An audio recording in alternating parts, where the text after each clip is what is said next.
Quick introduction of MD India is MD India is a third party administrator. तो एक third party administrator जो है ये coordinator होता है between the hospitals, insurance companies and beneficiaries.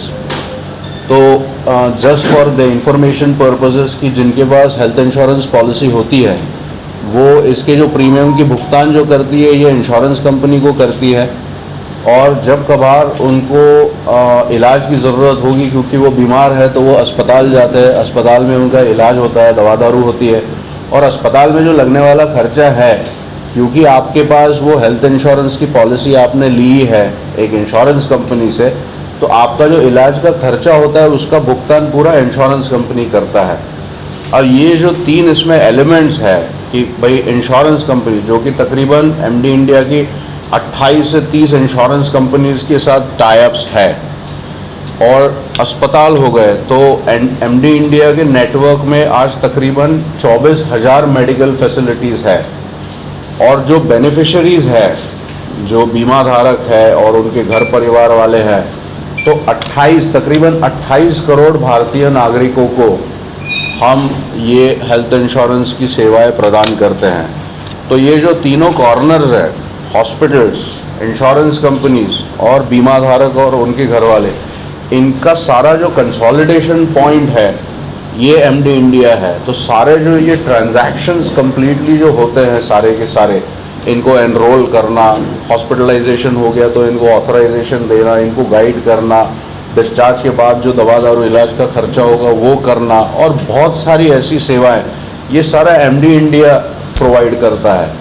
तो ये तीन एलिमेंट्स तो अलग अलग है, बट इसका जो कंप्लीट जो कोऑर्डिनेशन है, इसका जो संगम हम जिसको कहते हैं, इनका जो कंसोलिडेशन है और इन सब के लिए जो काम होता है पीछे, ये सारा एमडी इंडिया करती है। तो it is the nexus, it is the focal point, it is the centre. MD India तकरीबन 22 साल पुरानी कंपनी है।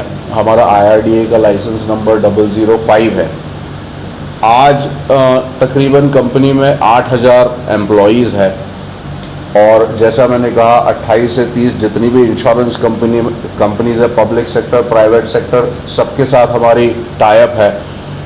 मेडिकल फैसिलिटीज़ का नेटवर्क आप देखें, अस्पताल, डायग्नोस्टिक सेंटर्स, तो तकरीबन 24,000 मेडिकल फैसिलिटीज़ के साथ हमारी टाइप है।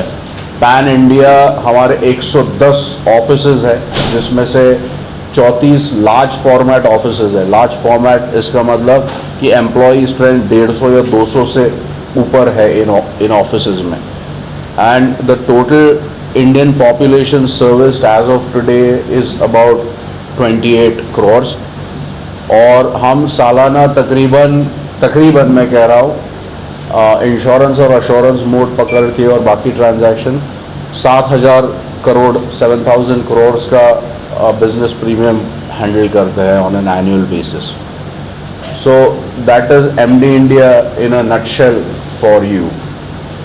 तो आपको अगर कोई सवाल होंगे तो I would be happy to answer that. विषय क्या है आज की प्रेस वार्ता का मुख्य विषय क्या है? मुख्य विषय ये है कि एक तो आपको एमडी इंडिया से इंट्रोड्यूस कराऊं, उससे रूबरू कराऊं। अगर आपको कोई, हम जो फील्ड है वो बहुत निश फील्ड है, तो इंश्योरेंस कंपनी का काम समझाना बड़ा आसान है, अस्पताल का काम समझाना बड़ा आसान है। मरीज अंदर जाता है, उसका इलाज होता है और वो डिस्चार्ज हो जाता है, राइट। एक बेनिफिशियरी जो बीमा धारक है वो भी स्ट्रेट फॉरवर्ड है कि भाई इंश्योरेंस कंपनी को आप प्रीमियम देते हो और बीमा पॉलिसी की वो होती है, इश्योरेंस होती है आपको, और जब कब उसकी ज़रूरत पड़ेगी, मोटर हो, लाइफ हो या हेल्थ हो, तो आप यूज़ करेंगे। एक टीपीए, एक इंट्रोडक्शन की आपको रूबरू इसलिए कराना है कि टीपीए एक कॉन्सेप्ट है कि जो बहुत पॉपुलर, लोगों को पता नहीं चलता कि एग्जैक्टली टीपीए करता क्या है। तो एक तो आपको इंट्रोड्यूस कराना, एक क्लियर कराना, रूबरू कराना, एक्सप्लेन करना कि भाई एक थर्ड पार्टी एडमिनिस्ट्रेटर ये जो एक एंटिटी है जो कि बहुत ही महत्वपूर्ण है, बहुत क्रिटिकल है, जिसके बगैर हेल्थ इंश्योरेंस का काम बिल्कुल इस कंट्री में चल ही नहीं सकता। ये बिहाइंड द कर्टन्स जो लोग काम कर रहे हैं, ये 8,000 लोग जो काम कर रहे हैं, ये हमारे भारतीय नागरिकों के लिए काम कर रहे हैं, इनको दिन रात जो सेवा प्रदान कर रहे हैं, जो लोग बीमार पड़ते हैं, जो ऐसे ही स्ट्रेस में होते हैं, घर में कोई बीमार है, उनकी हॉस्पिटलाइजेशन होने वाली है, तो उनको उस वक्त से पूरा हेल्प करना, तो ये सारी जो चीज़ें करते हैं, इससे आपको रूबरू करवाना कि टीपीए करता क्या है। तो क्या वो इससे लोग डायरेक्टली आपकी कंपनी से भी जुड़ सकते हैं? जैसे अगर हम कोई इंश्योरेंस ले रहे हैं, मान लीजिए कोई भी XYZ health insurance health insurance ले रहे हैं XYZ का, उसका बैक जो है बैक एंड वो आप कर रहे हैं, बिल्कुल इसमें क्या आपसे डायरेक्टली भी कस्टमर डायरेक्टली कस्टमर्स हमसे ही बात करते हैं। अच्छा, तो वो जो कंपनी है उसका सिर्फ हमें एक इंश्योरेंस लेना है और उसका हाँ। बैकएंड आपका है। बिल्कुल, आपको वहाँ से इंश्योरेंस, आपसे कनेक्ट होने के लिए हमें उस कंपनी का इंश्योरेंस भी लेना पड़ेगा। हाँ, ये Directly कोई पुल नहीं है। हाँ, ये जो 28 या 30 कंपनियां हैं, आप पहले इनके बीमा धारक बनते हो हेल्थ के लिए, और फिर बाकी जो सारा काम करना है, आपको एनरोल करना है सिस्टम में, फिर जब तक आपकी हॉस्पिटलाइजेशन की ज़रूरत होगी तो आपको स्मूथली हॉस्पिटलाइज करा के जो बिल, जो सारी ट्रीटमेंट होती है उसका बिल का भुगतान करना, जिसमें से आपका कैशलेस प्री ऑथराइजेशन पहले आता है, उसके बाद डिस्चार्ज के टाइम पे ऑथराइजेशन आता है, फिर उसकी क्लेम प्रोसेसिंग आती है और फिर अस्पताल को जाके वो पैसे मिलते हैं। या अगर आप कैशलेस में नहीं जा रहे हो, आप रीएम्बर्समेंट में जा रहे हो कि आप खुद पैसे का भुगतान करके बाद में वो क्लेम लेके हमारे कंपनी के पास भेज रहे हो कि भाई मेरा 5 लाख रुपया इस इलाज में खर्चा हो गया, ये सारी मेरी बिल्टी है इस अस्पताल की और ये मेरी बीमा पॉलिसी है हेल्थ इंश्योरेंस की, तो इसमें मुझे ये पैसा मिले, तो उसका पूरा स्क्रूटनी करके फिर वो जो क्लेम प्रोसेस करना। रोज के the total amount of claims that are hitting my system, मतलब फ्रेश क्लेम्स, कॉर्पोरेट के क्लेम्स अलग, रिटेल के क्लेम्स अलग, प्लस कुछ क्लेम्स जो होते हैं इसमें एडिशनल डॉक्यूमेंट्स आते हैं या एडिशनल पे आता है या डिडक्शन के लिए रिक्वेस्ट आते हैं, तो ऐसे total transaction, claim transaction first time as well as follow up, so about 5,000 claims are hitting our systems on a daily basis. 5,000 claims. Whether you and your company is affected, why government of India brought FDI in insurance sector? So we are affected in the sense that we are regulated by IRDA.